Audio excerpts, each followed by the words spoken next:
நான் இரவுக்கு தெரியாத பகலுக்கு புரியாத பொழுதொன்று நீ காட்டினாய்.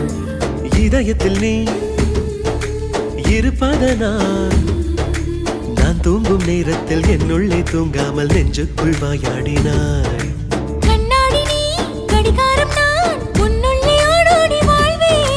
காதல் எனும் கடுதாசி நீ என்றென்றும் அன்புடன் நான்